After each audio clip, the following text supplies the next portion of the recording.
All right, so Lou, just thinking forward about things with the ultimate goal of, question of would you be able to go home? Sorry, just reading through a couple notes here.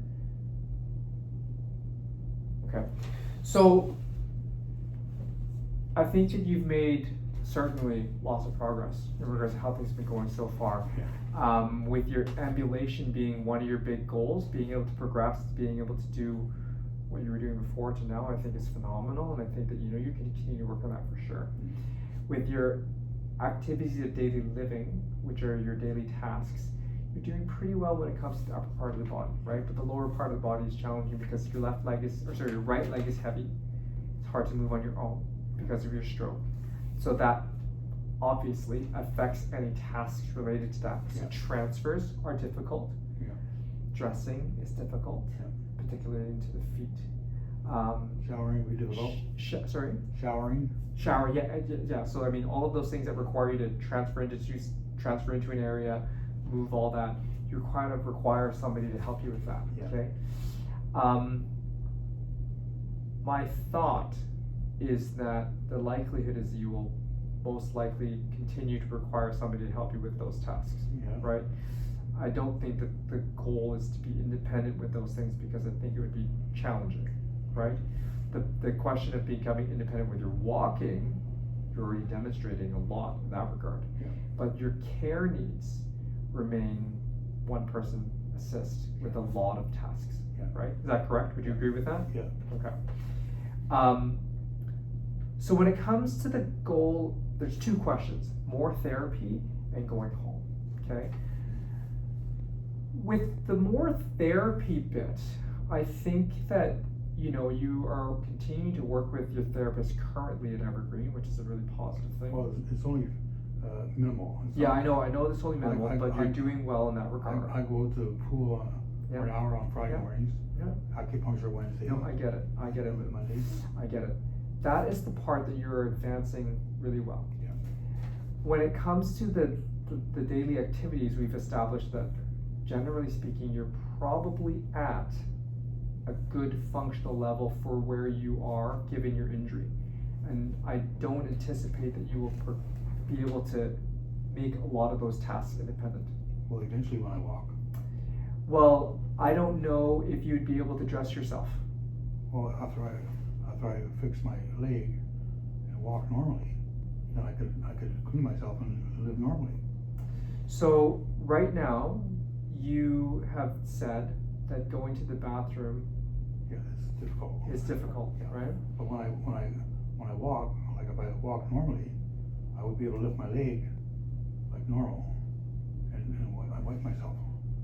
But I need the IROP program to try and do that. So let's not talk about IROP. Okay. I just want to talk about what is standing in your way, just because I don't want that to be a barrier. I need this, right? I just want to talk about, well, in order for you to go home, what do you need? Okay? I need to lift my leg. So you need to lift your leg up, okay? You're working on that for sure. Yeah. But you mentioned to me that it's very heavy, right? Mm-hmm. It's very heavy and you have weakness in that side. Yeah, you can see that. You can see that. Now, I am not sure yet. I'm not saying no to anything. Okay? I'm just trying to think, right? I am not sure how much of that ability you're going to be able to do. I think the lifting up your leg and walking, like you're walking, which is great. Is it a stable walk right now? It's not that stable yet. Well, I feel it's stable. It's better than it was before, yeah. but there's always this moment, is he going to fall? You haven't, which is great. No, with practice it's going to get stronger. Practice certainly will continue to work My on that. equilibrium is getting better. For sure. But you still have that heavy leg. Like, I am worried about how you would get your shoes on, how you would get your socks on. Because you're not going to do that like most people. Even me, like I haven't had a stroke, right? I generally speaking do not get dressed, put my socks on like this. No. Right? I'll sit down. I'll lift my leg up and do this, right? I'm not sure how much strength you can recover Yeah. to be able to do this to get your socks up. No, I don't, not very good. Not very good. Walking is different, right? Because Yeah. walking, I'm not asking you and you're not asking you to walk like this, Yeah, right? Nobody walks like this. Well, You can walk forward, you're walking like this, right? You're getting your legs just ever so slightly off of the ground and moving forward, which is great, right?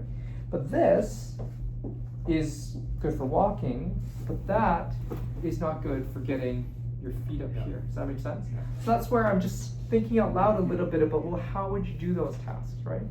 And then you talk about, say, going to the bathroom. So you need a little bit of help right now to transfer to the bathroom. Yeah. But then if you were to wipe yourself and clean yourself up, how would you do that? Well, I can't. You can't, right? In the future, where do you see that improving? When I lift my leg. Because you When can I walk. stand? Yes, when I walk. No, but I can lift my leg. I know, but and stand. but But when I'm sitting down on the toilet, I can lean forward and lift my leg and wipe myself, like I did before the stroke. the problem is that I don't say this Yeah. with anything, Yeah. but you have had the stroke, Yeah. right? Your leg, unfortunately, is not going to be like it was before you had No, the I stroke. know. Okay? So we have to think about strategies Yeah. to improve things based on how you are now, right? You are going to have weakness in that leg. Of Yeah. course, we hope that the weakness is less and less over time, but you're going to have weakness in that leg. I mean, your stroke was back in 2022. 2022. It's been 4 years, November. three and a bit years, right? The recovery from your stroke at this point is minimal in regards to how much strength is going to come back in the leg. Okay, so you're not going to be able to do this the way that you say, right? Are you going to be able to move forward enough to be able to clean like this? Because I don't think that's. I mean, standing and wiping. Do you think standing and wiping is a thing? Why do you think standing and wiping is not? Well, a I thing? can't stand. Well, I mean, you are standing. I can't reach it because You can't reach. I can't reach it. We even tried an extension wipe. You tried that in Evergreen. Didn't work. Yeah. It didn't work. Why? It was just too difficult. Yeah. Yeah. Okay. And the toilet paper will fall off. Okay.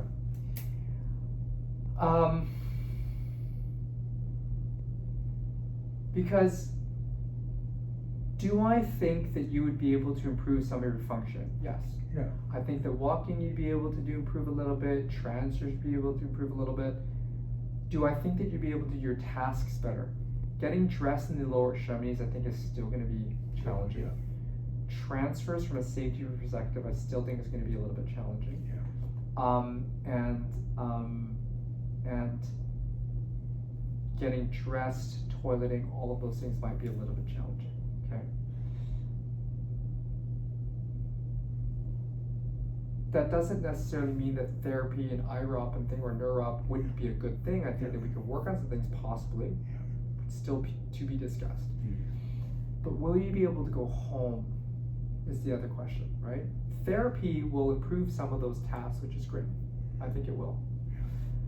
That's different from will you be able to go home, because many people do therapy but don't go home, right? Will you be able to go home? Number one, you don't have a home to go to, right? So that would be a process of the Evergreen team trying to help you to find a home if that's something that we want, okay? That's accessible, because ultimately I still think you're going to need a wheelchair for bad days, right? Good days too. I think that walking for you is going to be short distance walking. Like I'm going to walk to the bathroom, I'm going to walk this short distance. I think that's, unless you use your walker, right? I think that's important. But to go home means that you are independent with a lot of tasks. You can get home support to help you with some things, help you get dressed in the morning, help you go to the bathroom. It's all possible, but you do require a fair bit of help and assistance. Is it possible? Maybe. I can't afford the home support. Home support. I'm on a pension. Home support is based on. It's a Vancouver Coastal Health thing. They come up to 4 hours. They come up to 4 times a day for maybe 1+ hours a day. They help with very specific tasks, and that is based on somebody's finances. Yeah. So I would pay more than this person. This person pays more than me based on that. So that would be worked out. I don't know your finances and all that, okay? But if you, yeah, there are many people that don't make a lot of money, don't have a lot of money, they get home support. So it's possible, okay? But you would need that home support if you said that you're gonna move in with your girlfriend, not that she would take care of you, but she would probably help in some regard. But you'd have to have a home to go to, okay? So, we discussed her buying a condo, a 3-bedroom, to keep 1 bedroom in an office, 1 bedroom for me, 1 for her. But I don't see that happening. Why? Well, she's kind of reluctant to do that. We don't live together. We're boyfriend and girlfriend for 20 years. She doesn't want to get married. I don't want to get married. She's more independent, and I'm independent. Okay. She likes to do her own thing. Okay. She picks me up. We go for lunch. Okay. Let me just write a couple things down for myself here, just to process my thoughts. Okay. So ambulation, short distance ambulation. Have you ever tried in your walking? Have you ever tried using a cane? Yes. At Evergreen? Yeah, it didn't work. Why? Well, it was unstable. It was. Was it a single point cane or a quad well, cane? I tried a 4-wheel walker with wheels. Yeah. And it was vulnerable to slipping out. Okay. So a cane, I don't think I've ever. No, I can't say. Because I just see you walk. When you walk there, like, I almost feel like you would benefit from. It's like one side is stronger than the other, Yeah. right? Okay. Anyways. It makes me vulnerable to fall. One cane. So I got a place I want to go to as well. Yeah. The building beside London Drugs, Vancouver Coastal Health on 19th Street. It's an handicap building, and wouldn't mind going there when I get discharged. So with transfers, there's just one person helping you right now. Yeah. You do like a I forgot, is it like a standing pivot transfer? Yeah, you do a pivot transfer. So you're not using a board or anything, you're just kind of doing a little bit of this and they kind of help you with your legs? Yeah. Okay. So one person is currently. When I first went to the hospital, it was a two-person deadlift. Previous 2 person, now you're 1 person. Okay. And then ADLs. So with dressing in the lower extremities, have they tried to give you the different adaptive aids and all this to try to help with dressing in the lowers, and what happens? It fails. Because why? Well, I can't put my shoes on. Yeah. I can't. You can see I reach down. I'm in bed, laying down, and I can't bend down and reach my shoes. Okay. Even tie them up. They have to put my shoes on in bed. And tie them. Okay. Lower extremity, interesting. Lower extremity, interesting. Okay. Home. How much does it cost for a care worker to come in? The home support? 4 times a day. So that's, again, is covered by Vancouver Coastal Health. Yeah. There might be a fraction of the cost that's based on your income and all that, but I don't know those details. To work on this. Okay. Okay. What I would say is, this is what I'm thinking, okay? So, gonna summarize things as we kind of finish up. We've got 4 minutes left. So Lou, when all of it, sorry? We started late, so. Just a little bit, yeah. I mean, I'm trying to keep myself on time, right? Okay. So I can finish up quickly. So from my perspective, you've been recovering from your stroke since, was it 2021 or 2022? I have 2021. November 22. Okay. You did go to the IROP program for a period of time in the hospital, and then you kind of reached a plateau, and that's kind of where you ended off. And you didn't do any type of outpatient therapy after that, right? You just did the inpatient therapy here in the hospital, and then you got. Say that again. You did the IDART inpatient rehab program here at Lionsgate. On the 5th floor. On the 5th floor. You finished that and you went to Evergreen. Yeah. You didn't do any outpatient therapy other than what you've done on your own and after Evergreen. Yeah. Okay. So I do think that it might be a good idea for us to do an outpatient program here at Lionsgate, whether that's IROP or NORO, that's just an intensity level, number of days of the week. And then work on certain goals. One, your ambulation. I think the goal is to do short distance ambulation, at least for now. Whether that's with a walker or even, I would say, trying a quad cane. Just looking at how you're walking in that video, I wonder if you had a quad cane for base of support that might help. Under, a supervised environment, maybe that can be considered. Then with your transfers currently, as you said, you've gone from 2-person assist to 1-person assist. Would you be able to get to an independent transfer? Particularly if you had something like a floor to ceiling pole or something like that, where you could grab on and use your strong leg and strong arm, hopefully pull yourself up and see if you might be able to do that transfer, right? Well, I can't put my shoes on. So I haven't gotten there yet. Okay. I'm just talking about transfers. Yeah, okay, transfer. give me a moment. Okay, so but you don't need to be wearing shoes at home, right? You could be shoeless at home, right? But we're just transferring, right? If you have a floor to ceiling pole, maybe using your strong leg and your strong arm, maybe you could pull yourself up. Yeah. Then you get your walker, and then you're walking. I've had to go to the washroom from bed, and I use my walker to stand up and walk to the toilet. So you are able to transfer sometimes on your own, Yes. right? So stabilizing that transfer, I think, is important, and trying to optimize what you do or do not need in your transfer. Because right now you require 1-person assist, right? My goal was to, when I have to urinate in the night, I want to use my walker at my bedside to go and so the goal instead of a urinal. Yeah, so I'm trying to summarize things here, right? Yep. So if we could work towards improving that transfer and stabilizing the transfer, that's another goal that we can work on. Then when it comes to your activities of daily living, like your dressing and all that stuff, maybe we can work on a review of some of that now to see if we can improve some of the things like your pants, your shoes, your socks, which are big things. So those are sort of the 3 big goals that we can work on if we were to start an inpatient rehab, outpatient rehab stay, which I will recommend, okay? That's one question. That will improve your function and hopefully your quality of life. The second question of will you be able to go home, that's going to be something that's a longer term issue that is not going to be something that we work on. That's going to be something that Evergreen will work on with you, because that requires applying for housing or looking for housing. Like you could be on the list for BC housing, that's subsidized housing, which is a long wait list. Or if you and your girlfriend decide that you want to find something, then you can work towards that, okay? Then we'd have to do like what's called the day in the life, where Evergreen will take a look at what your life looks like in a day and see what the tasks are like and see whether or not you're able to manage that independently with the support of somebody like your girlfriend, or if you need home support to help subsidize things. She's as I said, we'll do the day in the life to do the assessment, and we'll figure things out later. I'm not asking for a solution now, right? We just will do this assessment.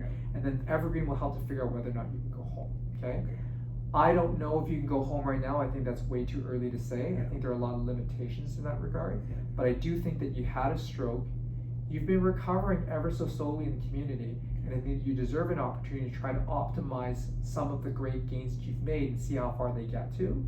And then your team at Evergreen will do this day in the life assessment to figure out, well, if you're going to go home, how would we do that? Okay? So that's what I'm going to recommend to the team here, and we'll try to get you into the program and get started on that. Okay? So what days would it be? I don't answer those questions. I don't know. I don't program those things. I'm doing swimming Friday mornings. Acupuncture. I don't know. Okay. So they will contact you, and they will ask you what your availability is, and they'll set up a schedule for you. Maybe That's Tuesday morning. Okay. Not me. I have no idea. Don't give me the Tuesday morning, Wednesday. I have no idea. I understand. Yeah. I just say yes. They will call you and try to cater towards your schedule. Okay? That's good. Okay. Thank you so much, Lou. We'll get that all set up, okay? From a follow-up perspective, what I'll say is we'll make it as needed, okay? So if you start working with a team and the team says, hey, Lou would benefit from a follow-up for these reasons, we'll see you again. If you have certain questions that they're not able to answer, we can see you again. But as of right now, I don't feel like there's a need to follow up with you for right now, unless the team decides so. Okay? Okay. Pleasure to meet you. Thank you, doctor. Thank you so much, okay? We'll stop this.